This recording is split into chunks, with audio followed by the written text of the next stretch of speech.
哪儿找的这么条路啊？热带雨林路，这角度够大的，这才有出来去野的感觉嘛。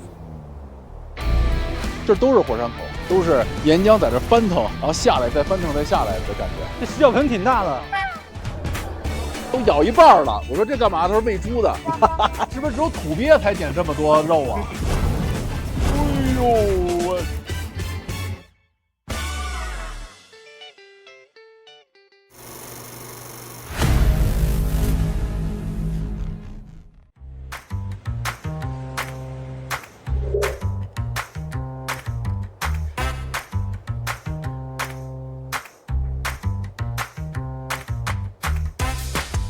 新一季的去野，朋友们，我前几天呢刚在内蒙，我自己拍了一个完全未知的旅行，我就看火山来的。我特别喜欢看火山，我就老在冥想这1万年前爆发是什么样，所以呢我就很痴迷在中国逛了各种各样的火山。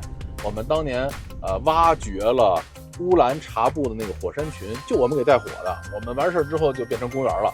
之后呢，我们在克里亚古道里面，我当时所在那个火山山头是活火山山头，70年前刚刚爆发完，就是50几年原计划在这修心脏线的那批解放军干部就遇到了火山爆发，结果克里亚古道就没有成为咱们如今的心脏线。然后我正在想说，那中国哪有火山多？我在附近转一转，挖掘一些线路。这个时候呢，我跟洪熙聊，那云南的腾冲一直是很多朋友点单说你在我们附近转一转玩一玩。那腾冲这边呢，有之前的马帮的历史，对吧？有之前我们的抗战的历史，然后这边也有火山，同时这边的气候四季如春，所以呢，这一季的去野，我们就带大家腾冲2天应该怎么自驾玩。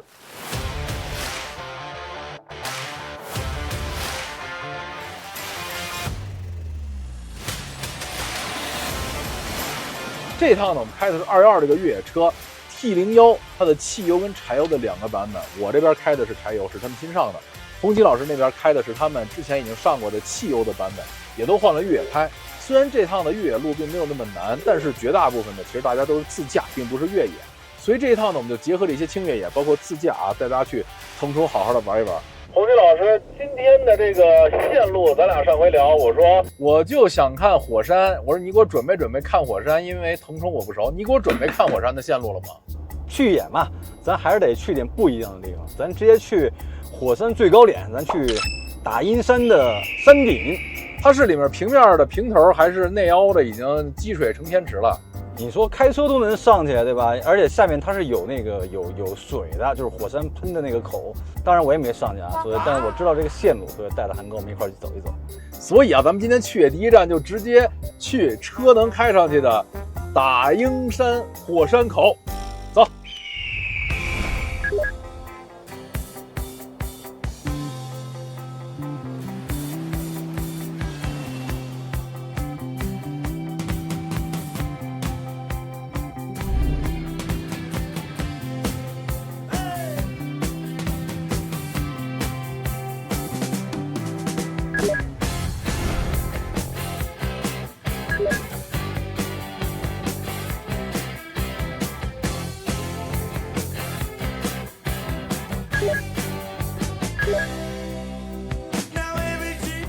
走了，上山了。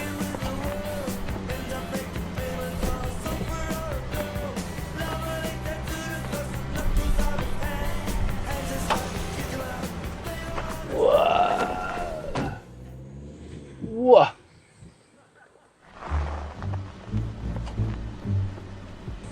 哈哈哈，挂个4H 吧，挂4H 了。我的天哪，咱现在就开始爬火山了吗？这是？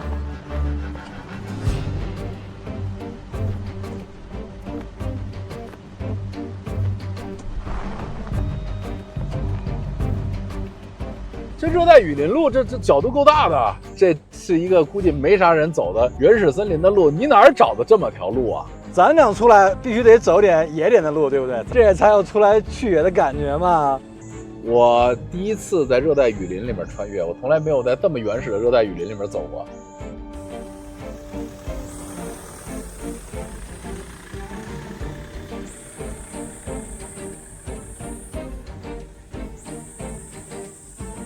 我们这2个车都是硬桥，都是前后硬锁，2.5倍的低速4驱放大。但是我这个轮胎我选了一个285/7017，我比你宽。大家可能看不见这个地面，这个地面上有青苔，就稍微有点滑，我能感觉到轮子有的时候会蹭蹭的滑，但是还不需要，不至于锁啊，现在还能走，抓地力还 OK。哎，在这儿给大家一个知识啊，红旗先爬，它的角度比较大，我在这儿等一下它，一旦它要产生滑动什么之类的，我离它还会有点距离，能处理。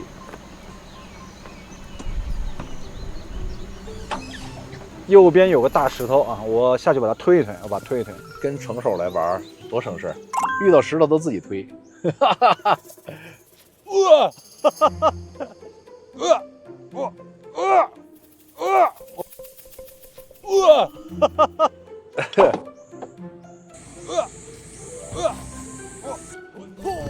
可以了，可以了，猛啊，真猛！这晚上得多加个鸡腿啊。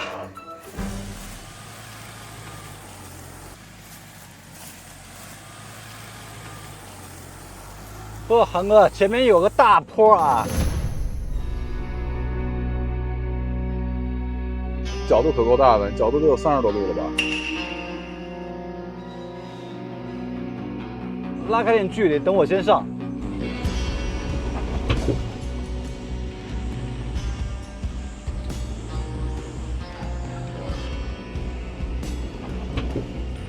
地面有几个石头做圆的。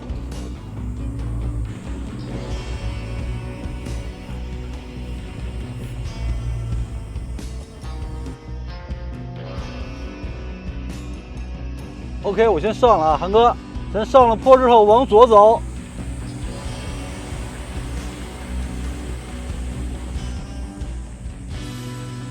嘿，没问题啊。哎呀，这太阳！哇塞，我现在也是4H，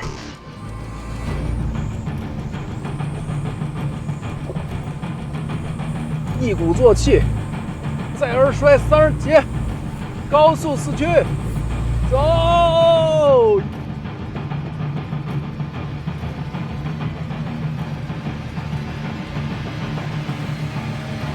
Yes！ 哇塞，30多度大坡，我这个柴油嘎就干上来了，帅！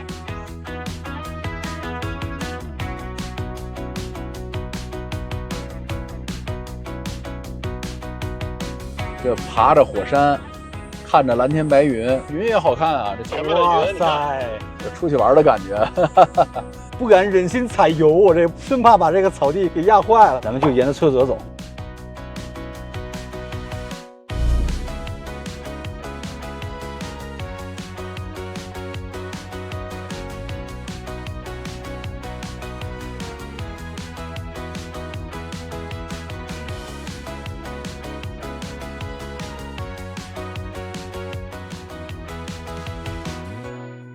大家现在看云南这个天，瞬间就开始上云了，远处已经开始打雷要下雨了，所以我们还得赶紧往这个所谓的火山口赶紧看看。走。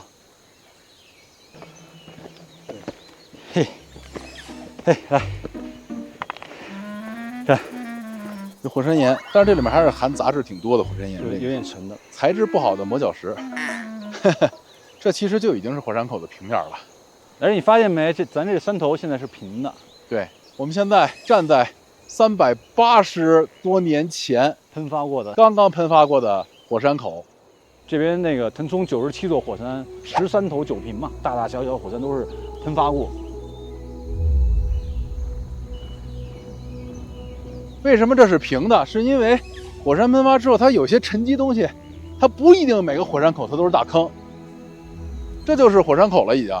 你看这块喷的就比较多，就更厉害了。它可能不是那种剧烈喷发，岩浆是从这儿流下来的，这是个溢流口，这都是火山口，都是岩浆在这翻腾，然后下来再翻腾再下来的感觉。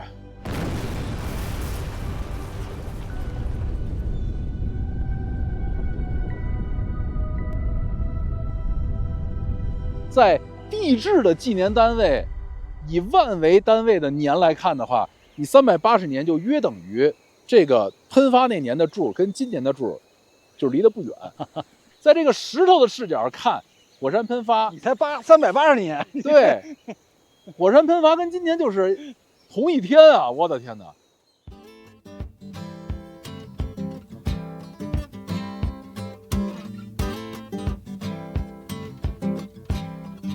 这地儿太好看了，朋友们，这地儿还有云反射的这个中间的火山口里的小湖啊！这镜头让我想起了什么啊？想起了那个我们在乌兰察布火山那个边缘，你记得吗？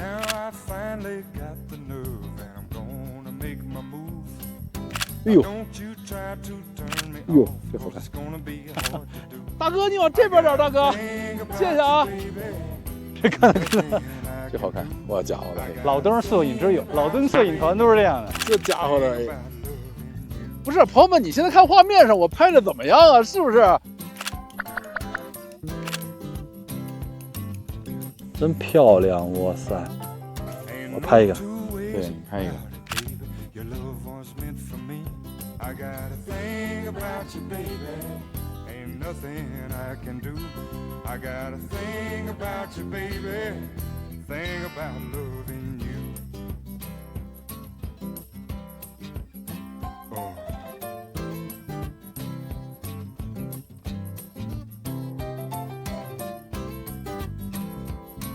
Oh, yeah.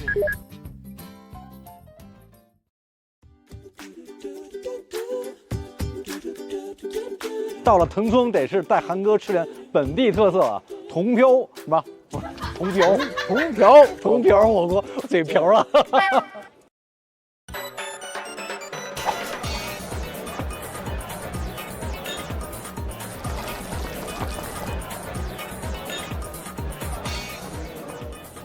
哇，哎呀，来啊，咱们牛肉，生牛肉片一份，熟牛肉肚跟筋一份，牛百叶一份。但是鲜肉炒饭好吃还是干巴？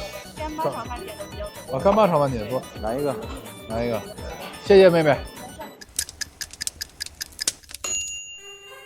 哇塞，这么大锅！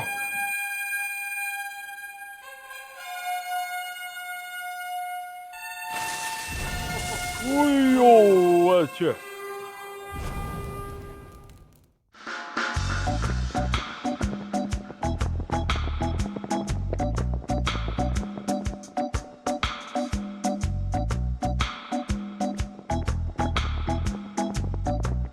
肉太多了，是不是肉加太多了？是不是没人？是不是只有土鳖才点这么多肉啊？是不是？兄弟，你能给我调个料吗？来，谢谢。啊，咱看看怎么调啊？能不能吃辣椒？没问题，稍小一点，多一点。我江西来的，一会儿给他多一点。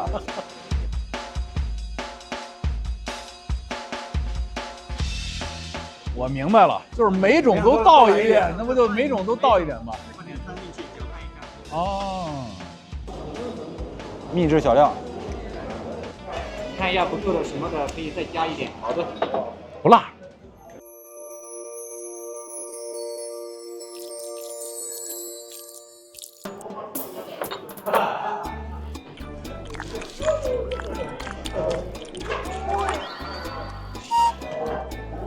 非常好吃，就是入口即化的牛肉啊！啊，真香！哎呀，我赶紧来一口吧。来一口，哎呦，哇！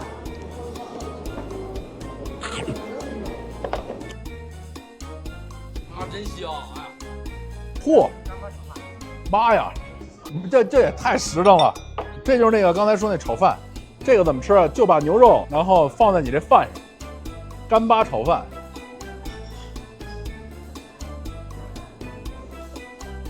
哦，这炒饭非常清香哎。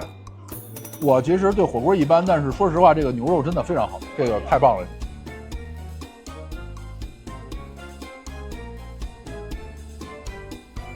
这个锅是茶马古道从白族大理那边给带过来的，然后用的是本地的黄牛肉，本地黄牛肉，所以呢，就是外地的这个锅具和本地的这个食材相结合。就是腾冲这地方，其实也在云南也挺神奇。云南这个20来个边境县里面，只有腾冲唯一的是以汉文化为主。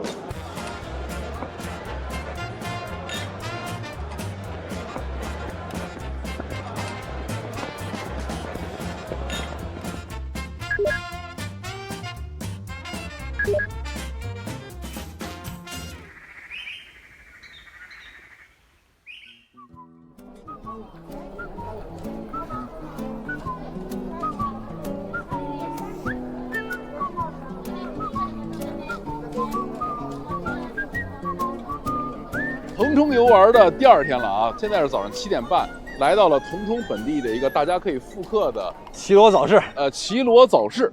这里面有本地的吃喝玩乐采购啊，早上咱去看看什么样，然后顺便把早饭吃了，好吧？据说这边主要还是本地的原住民，就是附近农民啊，把菜拿出来，早上的大集特别的地道，就是。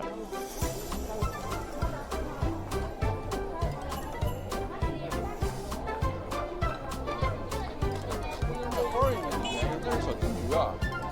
西南猕猴桃都是从中国把土偷弄过去的，原生地是中国。哎，这个是徽派建筑，这边很多也是，就是傣族那个也是那种2个尖特别尖的那种，要迅速排雨，因为这不是雨季雨大那个。呀，这煮的花生啊，这煮花生跟卖镯子是在一块儿的。那是另外一家。嗯，哇，这桃这么大，妈呀，它比我拳头都大。这个，我的天哪！气候好，气候好，水果也好。那你看这个苹果呢？这是梨子啊，这啊，这是梨呀、野生柿子、野生李子。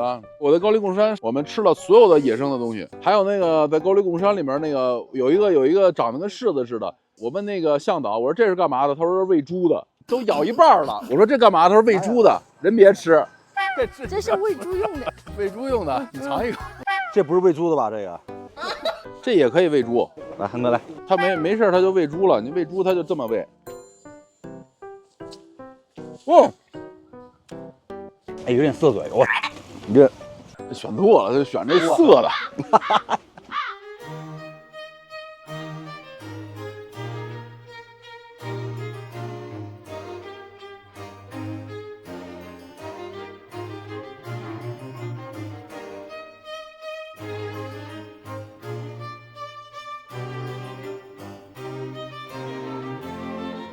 哦，这全是吃饭的。这主要特色就是稀豆粉，稀豆粉，稀豆粉，再来一份那个饵丝，啊，然后再来2碗豆浆， 2碗豆浆，再给来个手工饺、手工水饺来。上1碗。对好的，你们一样尝一点嘛。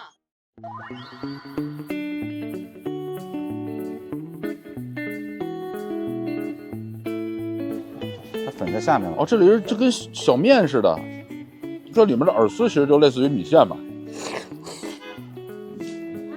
所以你吃东西的时候，他会问你说稀豆粉配什么？你要单来一碗糊糊，那估计不太行。它是配饵丝，这是最多的。这个糊糊你没觉得有点像豌豆黄吗？就它这为什么磨成糊糊，是因为它这个碳水迅速就消化，就产生能量，就糖大包去了。这个升糖指数进去就升糖了。尝的是水红水饺，水饺有北方的味道，是干水饺，还没给你上碗汤，对吧？那个很多的南方，你说水饺，它就是一碗带汤带饺子，跟馄饨似的。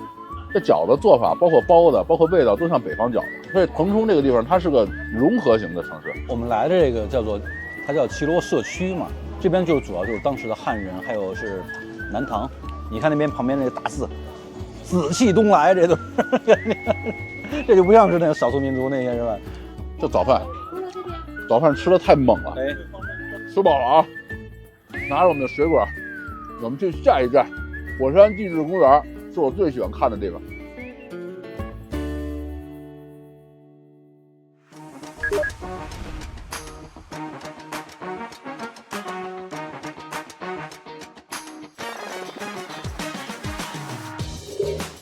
这一段去火山的路还正经挺好看的，好多人觉得说自驾就不能开硬派的越野车，我觉得这个现在其实进化到如今的产品，越野车的舒适性也比之前的这种的硬派越野车要舒适太多了，所以我觉得可能这就是一个老概念，得更新了。但是我觉得最关键还有一点啊，就是你开一个这种硬派越野方盒的作用，你自己内心的这种安全感，就整个家人的安全感，这是普通城市来说也没法带给你。我之前去爬那个北京郊区的那个山也很难，那也有个半米的大土坎什么的，那大交叉轴跟 V 轴吓死人。这车也原厂车，就是原厂带那个越野胎，嘎嘎过，贼利索。所以这也就是为什么，就是回到话题初的讨论，你如果有可能出去自驾的话，开一个硬派越野车，像212 T01这样的会更踏实，或者说你有可能在自驾游的过程中能去更多的地方，外加自驾游本身的城市之间的这种的高速上通勤也不难受。哎，这个我觉得现在的硬派越野车已经进化的跟以前完全不一样了。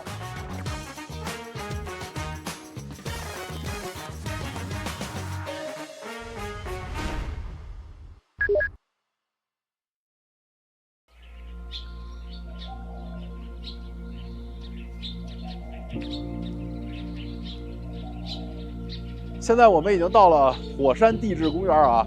你们看这个景区里面也是随便散落着各种各样的大石头，这个火山岩，对，火山岩到处的滚落，太逗了。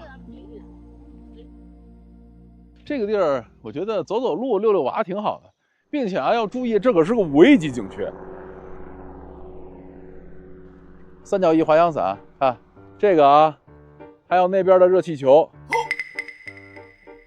都别做，都别做，因为确实不安全。就是三角翼那个东西，就是稳定性很差。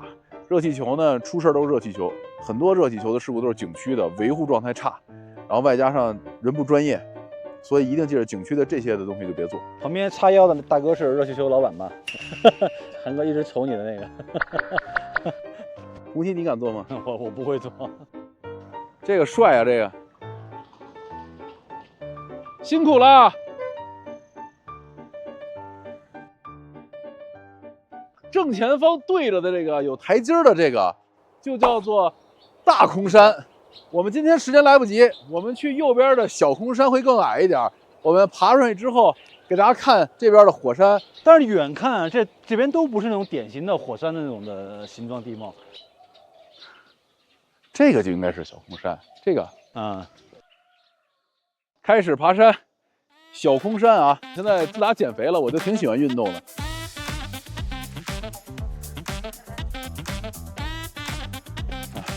自打我瘦了30斤，往山上走的能力大涨。哇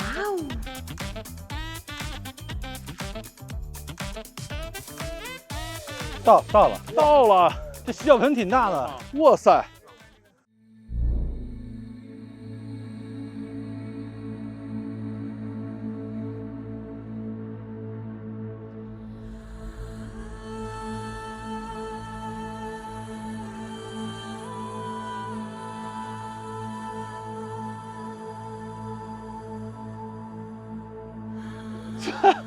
这么大，这大内凹啊！我的天哪，这是不是就说明这个火山喷发的时候，还是喷射力度还是蛮大的？对，把物质都喷出去了。哎，你看这都没有岩浆溢流口啊，这直接就干空中了。这个就相当于就是整个岩浆就洒落在周围区域了。对，都崩出去了。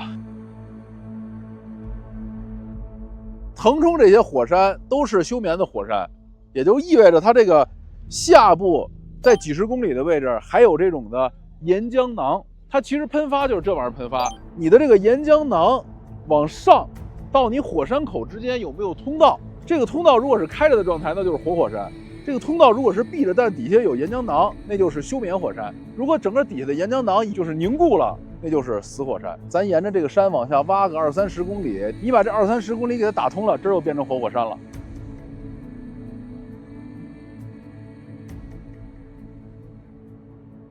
大家知道，中国历史上最近一次火山喷发，就是在我们去的克里亚古道，我站的那个圆形的火山口为主的那几个火山。对，阿什库勒火山群。阿什库勒火山群，那个是最近70年喷发的，就是我在那火山修新藏线，修到那个位置全是硫磺味儿，然后呢正修着路呢，就火山喷发了。所以说修路队是见证了那次中国历史上最近的一次喷发。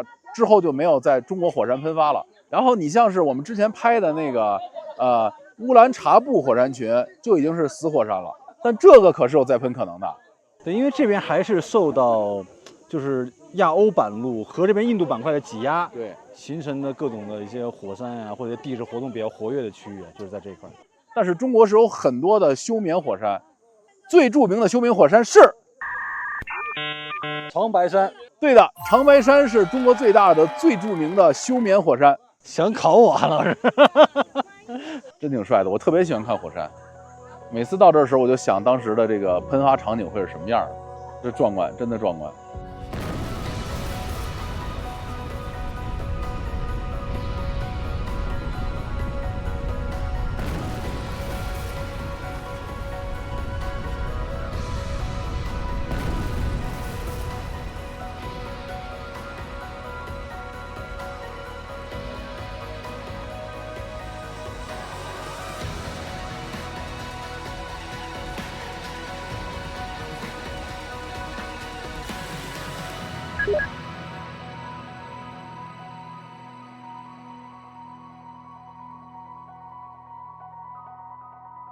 滇西抗战纪念馆。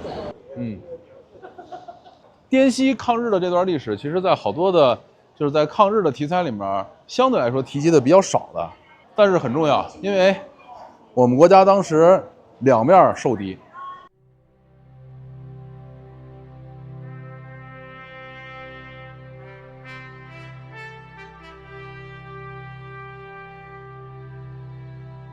哇塞，这个就是全都是钢盔墙啊！有英制的钢盔，德制的钢盔。因为这一段滇西抗战是玩正面战场的一些抗战事情，都是国军的一些的战役。当时咱们中国自己是很少有能力产钢盔的，所以这就是为什么，包括在原来的抗美援朝，包括在现在的战场上，就整个的中国的伤亡率会比较高。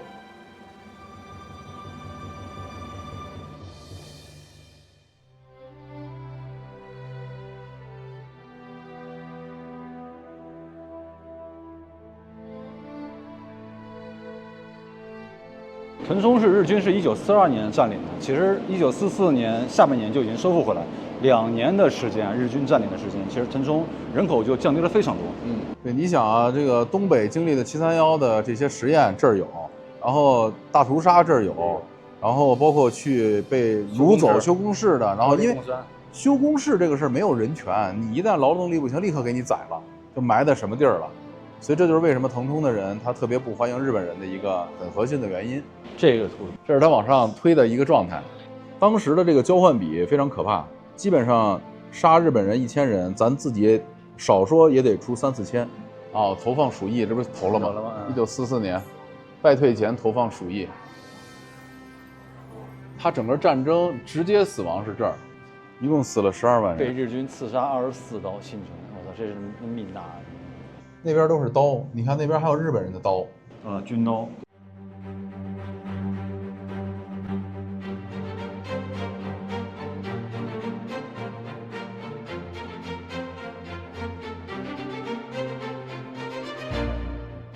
收复腾冲和还有松山战役这几个战役的时候，日军基本都被全歼了，全歼了。不承认侵略，怎么可能？这全是证据，哪个不承认侵略？我们今天开的212的 T01的鼻祖，这是祖师爷，老大哥的老大哥的老大哥，威利斯小吉普，对吧？这是原始的版本。这个车定义了全世界的越野车应该长什么样，这也是你们能买到的各种方盒子车的最原始的鼻祖。所以后面不管什么陆巡啊，包括这些，其实都是从它而来。当年这个就是滇缅公路上，就是生命航线里面，它起了极为重要的通勤作用。大量的跑的都是威利斯的吉普，因为好多滇缅公路的地儿就只能是小窄车走，所以都是靠威利斯小吉普运的。你看那后面，全功能运油、运伤员、各种物资、通勤，全是这车。对。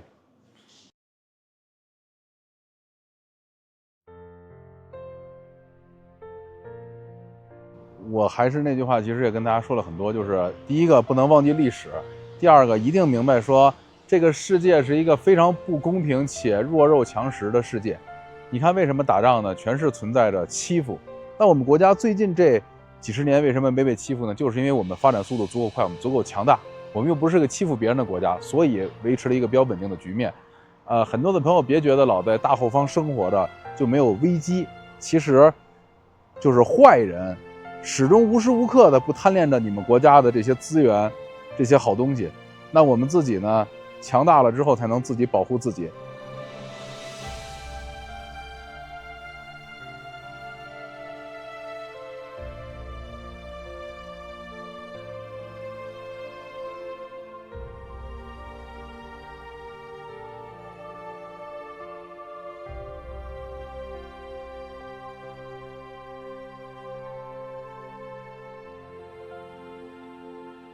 我跟红旗去看100岁的原来的老兵廖爷爷，咱们让他给咱们讲讲当时这个战争，尤其是松山的这个战争的事情。廖爷爷在那儿，廖爷爷在里面正等着我们呢。廖爷爷好，廖爷爷好，廖爷爷好，廖爷爷好，给您拿的东西有水果什么的，您到时候记着吃啊，廖爷爷。廖爷爷身体真好，您看的那个，我给您带个麦克风，对，哎，正好。麦克风，麦克风对，能说话，方便说话的。对，可以说话的。那个，我们跟廖爷爷，我想让廖爷爷给我们，对，在上面那个雕塑那儿，咱们聊会儿天，行不行？从那边上去的话，坎子太多了。那咱们就直接开车去呗。可以，咱就走呗。我们我们车就在楼底下，走。廖爷，你今年多大了？101岁啊，101岁了，这真硬了。吃饭怎么样？每日3餐定时定量，每日3餐定时定量。这是不懂。我的天哪，真棒！101岁，你能活101岁吗？我觉得我不行。那个爷爷，我前几天在天安门看的阅兵，就是国家允许我去的。对，廖爷爷，这个车也是原来美国人开的威利斯那小吉普，美国人的威利斯小吉普，最终现在就进化成这样了。对，菲利斯吉普，威利斯吉普没错。对，吉普车，这边能拉廖爷爷，那边好，对，哎呦，哇塞，这吹响，这101岁老爷爷可以呀！我说这太，我怎么觉得比你上车都利索呀？这个时隔了70、80年，这个又做了威利斯小吉普了。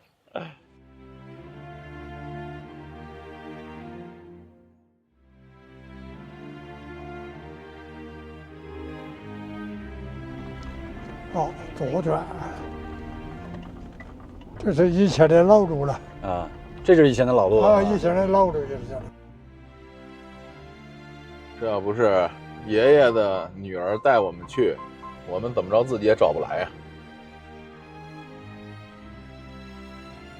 这好在也就是这212车身比较的窄，稍微小一些，这个尺寸过来还非常的合适。这是松山的主峰吗？这边这是主峰嘛？这边是不是都是战场？这边战场都是战场，这也是主攻的战场之一。对，都是战场。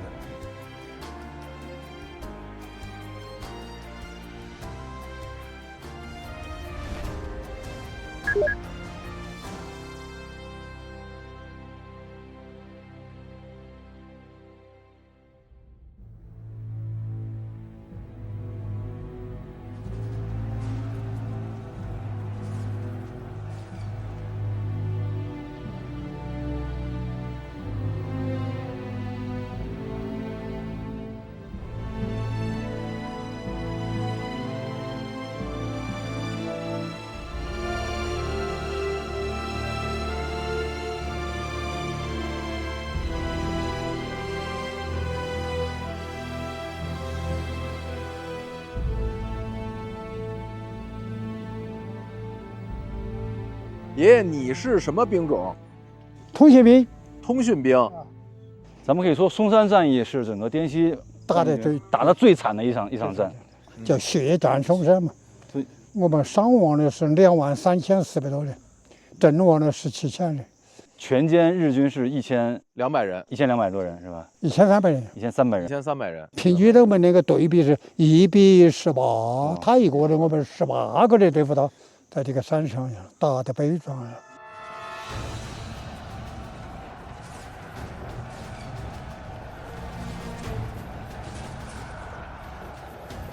日本人1942年占领松山以后，他把这个松山整个45个山头，像莲儿山、点子山，它不是一条脉，它是东一坨西一坨的一个松山很乱，都成了很坚固的钢筋混凝土的地堡。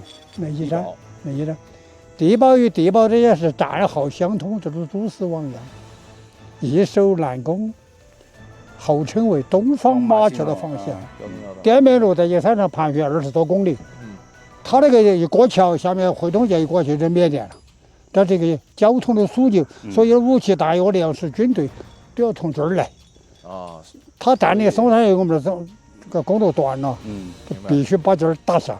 打了20多天以后，我北戴爆发机炸弹砸了，被我的硬式48的爆发机砸碎了，背脊骨打断了，这儿一摸这个一坨，这儿，是吧？啊，受伤了，这儿砸伤了，这手这里受伤了是吧？对，哎呦，这一坨弹片焊在这儿了，就这坨就烂了，这坨肉都烂了，割了，一坨奶水儿一包一块一根棒棒一拿着就还走了。他这个手小一点，这个手大一点，两个都不一样了。廖爷，你这个受伤是日本把炸弹扔到指挥部里去了？对，炸弹了，哇，狂轰乱炸。狂轰乱炸。他这个我们这往上攻，他的不地堡里面的飞机炸吧。最激烈的时候什么样？整个这山里面当时，最激烈的时候，每天1034，一个团冲锋，回去20-30个。这下面这一带，每天就是200-300人的尸体，200-300人尸体，天天如是，满坡都是穿草绿色军装的中国原民的尸体，无法掩埋。满山都是尸体，埋不了。和日本人死了，刺刀剁进了胸膛，都来喘气了。有62队都还报道的。松山的噩耗传到日本东京，日本天皇站起来，在那个座上坐下去，再就站不起来了。松山战场一丢，必败。日本南方军40万的300架飞机必败，就是这样。硬是就是松山一拿下来，我们今儿就好办了。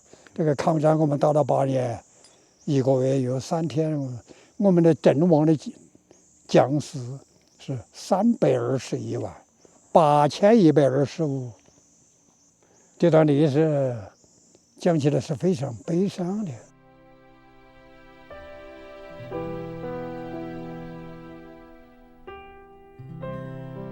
我就代表我的长官、我的兄弟、我的同学们，感谢来的兄弟姐妹，感谢你们来看他们，感谢你们。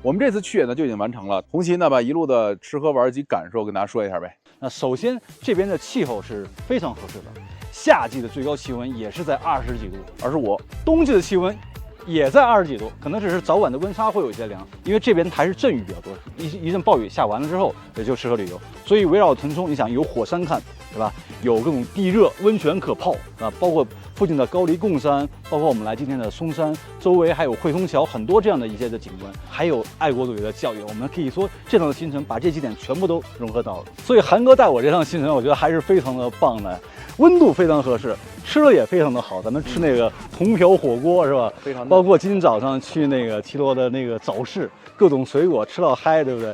我觉得尤其是如果单带小朋友，你跟他说是去看这个原来抗战的事儿，他可能没有兴趣。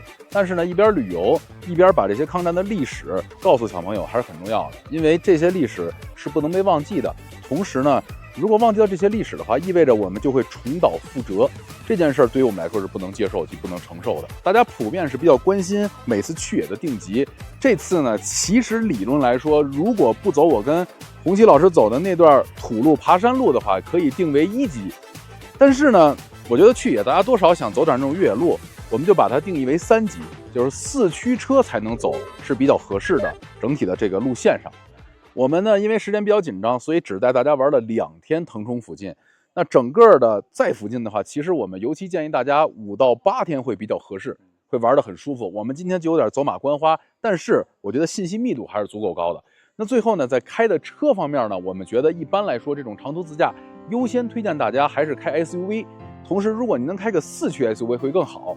那按照今天的这个线路来说，我们身后的212的 T01，不管是汽油还是柴油的版本，都是超纲级的性能。对于这个线路，但对于我们来说的话，我们其实是希望也会有能力更强、更稳妥、适应线路更广的车。没准儿我们拍节目突然间想拐到哪个山里面，突然间就会有一些复杂的交叉轴、大石头之类的。那我们不希望整个团队被困住，这也是我们的一个需求。所以我们这次开的是相对来说硬派的越野车，也是我们认为在15万这个价位附近，性能非常猛的一个越野车，来到这次的一个3级的线路。